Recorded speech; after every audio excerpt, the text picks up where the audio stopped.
On October 1st, 2017, Stephen Paddock opened fire on a crowd that had gathered for a Las Vegas music festival. Paddock killed 58 people and injured hundreds more.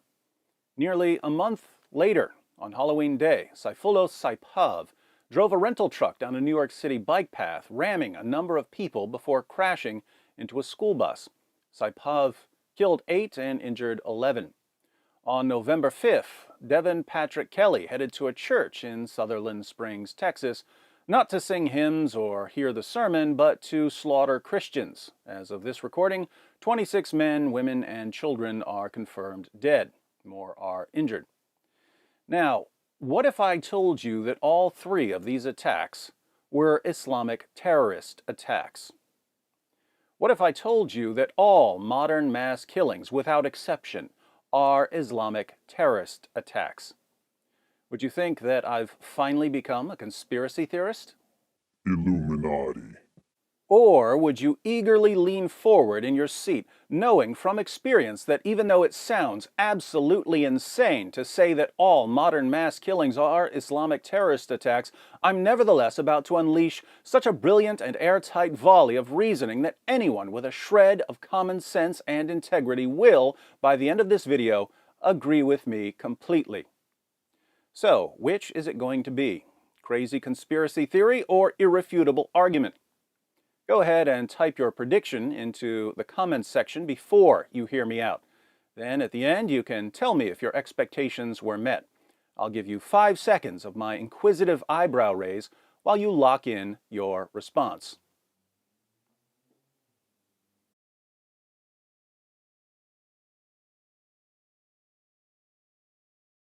Now that your answers are locked in, if I were you, I'd fasten my seatbelt and put my safety helmet on, because this media coaster we've been riding on is about to fly off the rails.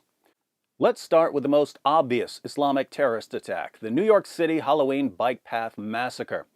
Sayfullo Saipov, a devout Muslim, used the skills he honed as an Uber driver to offer the world Islam's latest example of vehicular jihad.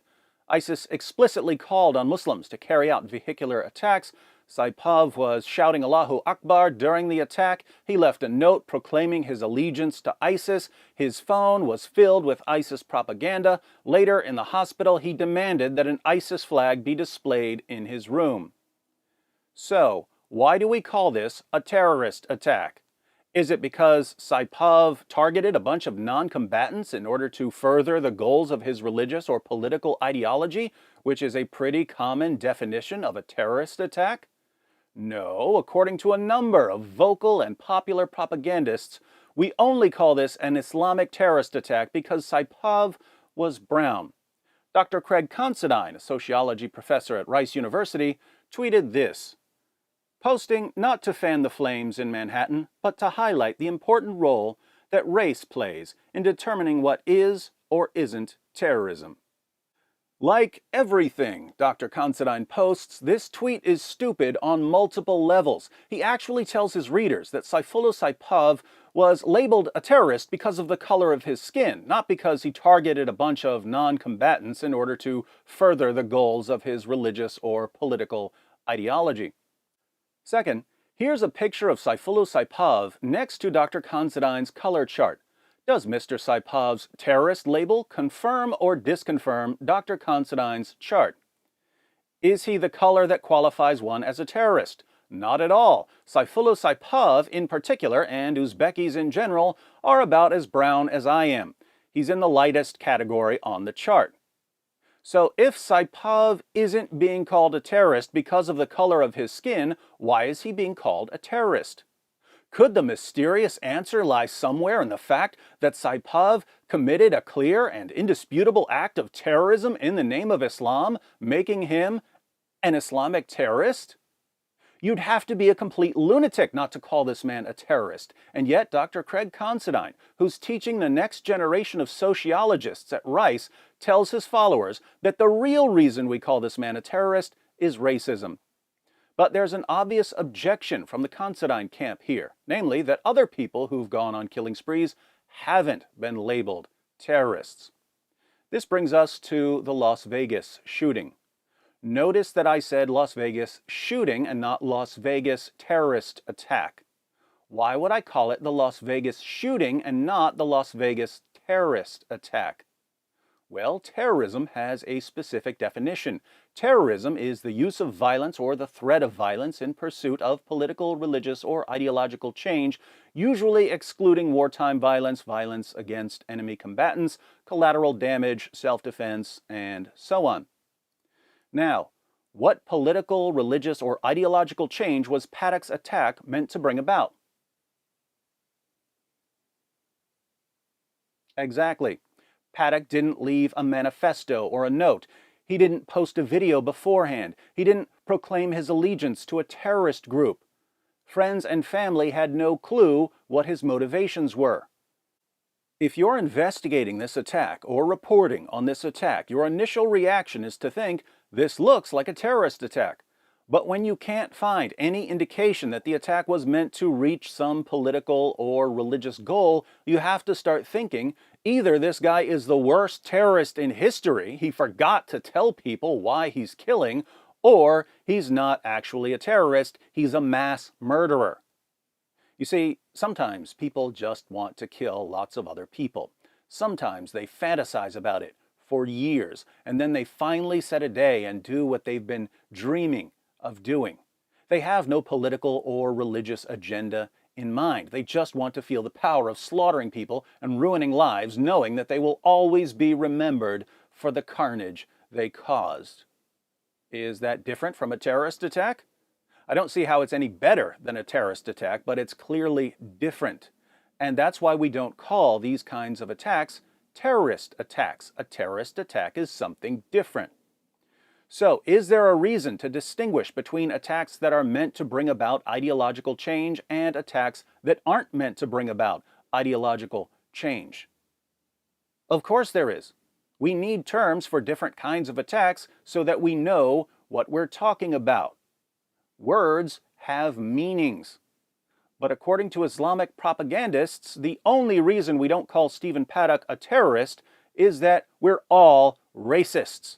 Hence, Qasim Rashid tweeted, Las Vegas is the worst mass shooting in U.S. history. Media and cops refuse to call it terrorism because the shooter is a white male. Hashtag, where was he radicalized? And Dr. Considine agrees completely. Question, why are white men like Stephen Paddock referred to as a shooter or lone wolf rather than terrorist? And he's even kind enough to give us his own definition of terrorism. What is terrorism, according to Rice University's own Dr. Craig Considine?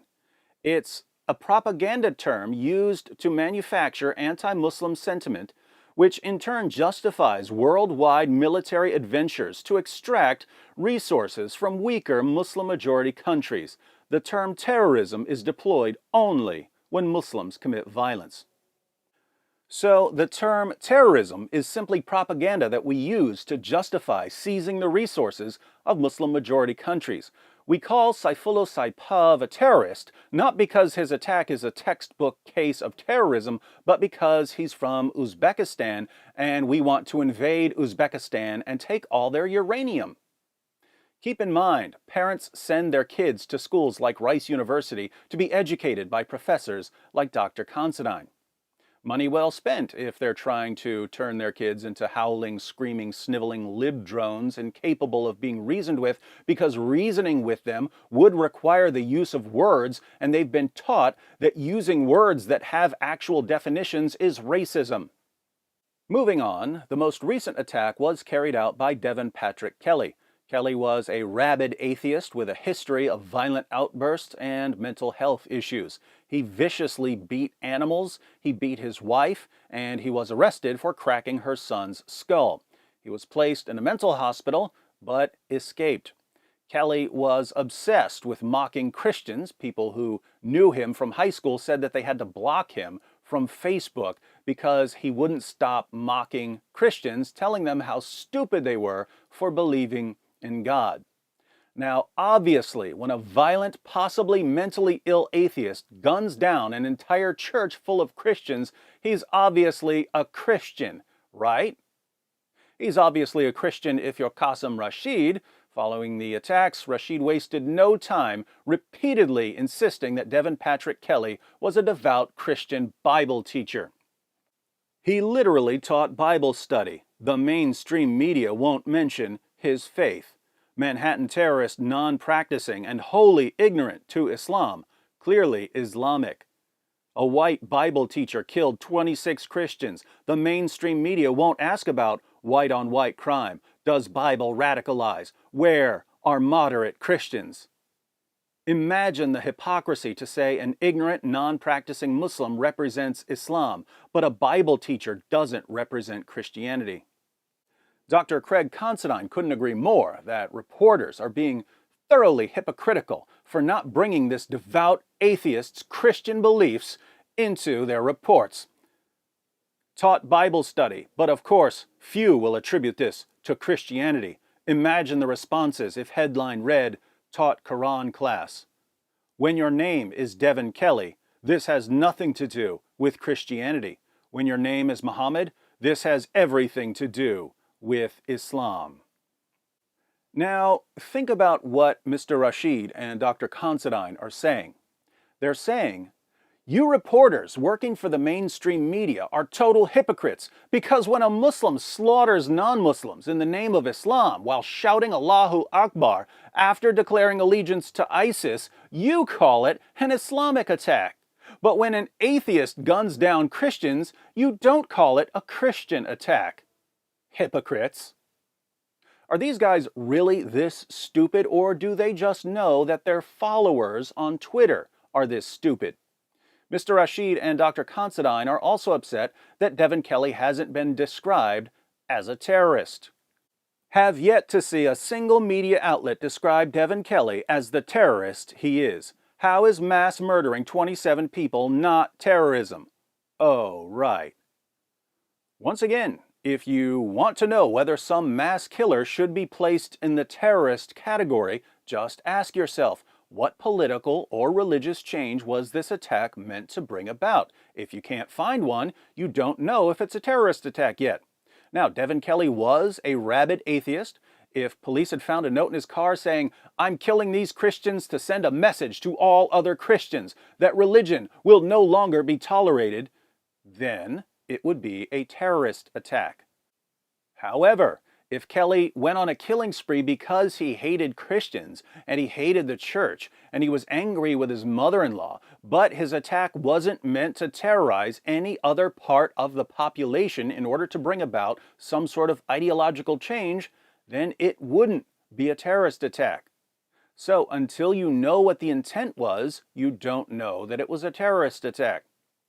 I've waited several days for investigators to find a political or religious motive.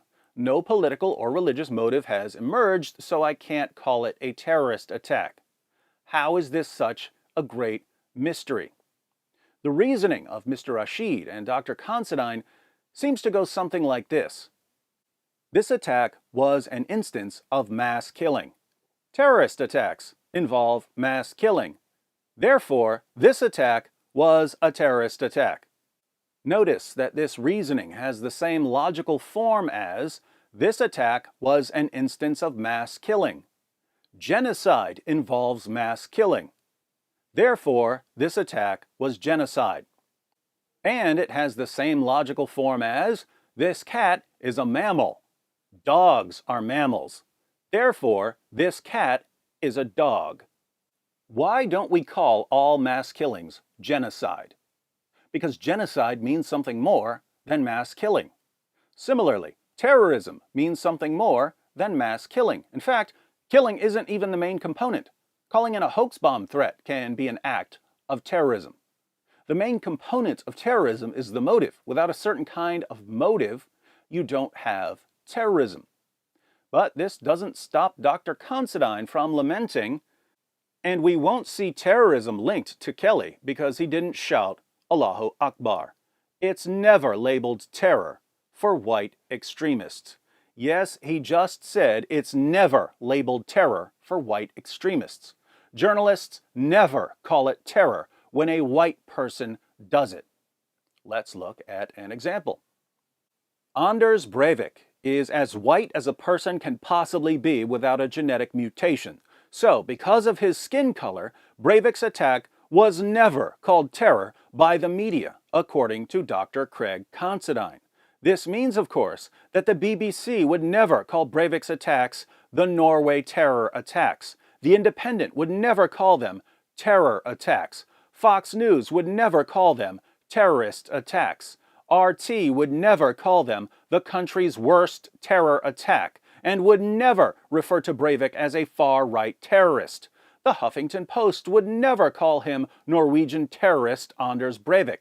The Sun would never call him right-wing terrorist. The Telegraph would never call him far-right terrorist. The Metro would never call him Norwegian terrorist. The New York Times would never call him the right-wing Norwegian terrorist. Wikipedia would never call him a Norwegian far-right terrorist. CNN wouldn't dare call Breivik's attacks the Norwegian terrorist attacks. And the network certainly wouldn't go on to describe Breivik as a right-wing Christian extremist, especially since Breivik said that he is not and has never been a Christian, that he's an Odinist and prays to Odin, and that there are few things in the world as pathetic as Jesus and his message. What can we learn from this? Premise 1. If an attacker is white, then reporters will not call him a terrorist. This is true because Dr. Craig Considine said it. Premise 2. Reporters call Anders Breivik a terrorist. This is true because we just saw them do it over and over again. Conclusion: Anders Breivik is not white. This follows from Premise 1 and Premise 2 via modus tollens. Alternatively, we could reject Premise 1 and realize that Dr. Considine is a chronic liar and that reporters, investigators, and prosecutors generally apply the term terrorist in exactly the way they're supposed to apply it. Now, when someone on Twitter or Facebook says, "Why is it terrorism when a Muslim does it, but only a mass shooting when a white guy does it?" I usually think that the person just doesn't know what the definition of terrorism is. The person thinks that the word refers to any sort of mass killing, regardless of the motive. But when Mr. Rashid or Dr. Considine claim that any mass killing should be labeled a terrorist attack, regardless of the motive, I have to wonder, don't they know what the definition of terrorism is? Qasim Rashid is a lawyer. Was he asleep when they explained terrorism in law school? And we know that Dr. Considine is aware of the correct definition because he photoshopped his own definition into an actual dictionary entry. Here's the unphotoshopped version. It says that terrorism is the unlawful use of violence and intimidation, especially against civilians, in the pursuit of political aims. So these guys understand the distinction between a terrorist attack and a mass shooting that lacks a political or religious goal. Why do they claim that the only distinction here is race, when they know that the distinction is based on the definition of the crime and not on race? Well, Dr. Considine and Mr. Rashid also know that calling people racists, much like calling people Islamophobes, is an easy way to manipulate morons. And they know that if they put together a big enough mob, shouting racist, racist after every Islamic terrorist attack, the jellyfish who report the news will continue to submit to their demands. As the mindless mob continues to grow, the deafening chorus of insults and abuse will soon drown out all open, honest discussion of Islam. Critics will be silenced, and Islam will be able to advance unopposed. Now, is it just me, or are people like Dr. Craig Considine and Qasim Rashid using the Las Vegas shooting and the Sutherland Springs shooting to control the media and to silence critics of Islam? Is there a political and religious system that calls for critics of Islam to be silenced? Yes, it's called Islam. So even non-Islamic attacks are being used to bring about the kinds of changes demanded by Islam. Do you see where I'm going with this yet? As of this recording, investigators haven't found a political or religious motive behind the Las Vegas or Sutherland Springs shootings. But a political and religious motive has now been attached to them. The attacks weren't used by the attackers to further a religious or political agenda, but the attacks are being used by Dr. Craig Considine and Qasim Rashid to further their religious and political agendas. In other words, mass shootings that were not Islamic in themselves are nevertheless being used to silence critics of Islam, which is a key component of the Islamic agenda. Dr. Considine and Mr. Rashid supply the missing ideological component that transforms these attacks from mass shootings into attacks that are used to terrorize the population. Think about this. There are terrorist attacks carried out by jihadis. Let's call them first-order Islamic terrorist attacks. The goal of the jihadis is to strike fear into the population in order to clear the way for the advance of Islam. A jihadi who carries out such an attack is a first-order terrorist. But there are terrorist attacks and mass shootings that have nothing to do with Islam. After every one of these attacks, however, propagandists like Dr. Craig Considine and Qasim Rashid use the attacks to strike a different kind of fear into the population. Fear of being called a racist, fear of being called an Islamophobe. But the goal is still to clear the way for the advance of Islam. Since these attacks are distinct from first-order Islamic terrorist attacks and yet are still used for the same overarching purpose, we'll call them second-order Islamic terrorist attacks. And the person who uses the attacks to bring about certain Islamic goals will be a second-order terrorist. Notice that second-order Islamic terrorist attacks are usually more effective than first-order Islamic terrorist attacks. Anders Breivik was more effective in silencing critics of Islam than the 9/11 jihadis could ever hope to be. Even though that's not what Breivik intended, that's how his attack was used. Saifullah Saipov killed 8 people along a bike path. That scared some people. That spread some terror. But Stephen Paddock's mass shooting in Las Vegas and Devin Patrick Kelly's mass shooting in Sutherland Springs will be used for years by Islamic apologists. What? You're complaining about all of these Islamic terrorist attacks during Ramadan 2018? Don't you know that non-Muslims commit acts of terror too? Look at Devin Patrick Kelly, and Stephen Paddock before him, and Anders Breivik before him, and Timothy McVeigh before him. You're complaining about the more than 30,000 terrorist attacks that have been carried out in the name of Allah since the 9/11 attacks, when other groups have also launched attacks? You must be a racist, Islamophobic, hate-mongering bigot, and we're going to keep calling you a racist, Islamophobic, hate-mongering bigot until you get so sick of the abuse you'll finally keep your mouth shut. Brilliant strategy, isn't it? So there are 2 types of mass killings. There are first-order Islamic terrorist attacks which are carried out by jihadis striving to obey the clear commands of Allah and Muhammad to violently subjugate the world to the authority of Islam. And there are all other mass killings. But all of these other mass killings are now being used by second-order terrorists to silence critics of jihad terror, to silence critics of Islam, to silence critics of Islamic child marriage and honor killings and wife beating and so on. But silencing critics of all things Islamic is a core element of Sharia, which means that all mass killings, whether Islamic or non-Islamic, are now being used to further the spread of Islam. This is some sick stuff we're dealing with. The next terrorist attack that occurs will either be by a jihadi shouting Allahu Akbar, or it will be by someone else. If it's by a jihadi, it will benefit Islam. People will be more afraid of standing in the way of Islam. But even if it's not by a jihadi, it will still benefit Islam. It will be used to build a bigger mob for manipulating the media and for silencing critics of jihad. Hence, all modern mass killings are now Islamic terrorist attacks, either because they're carried out in the name of Allah or because they're co-opted by Islamic propagandists to silence critics in the name of Allah. So, what do you think? Have we reached a point in history when all mass violence will now be used to propagate Islam? Let me know what you think in the comments section.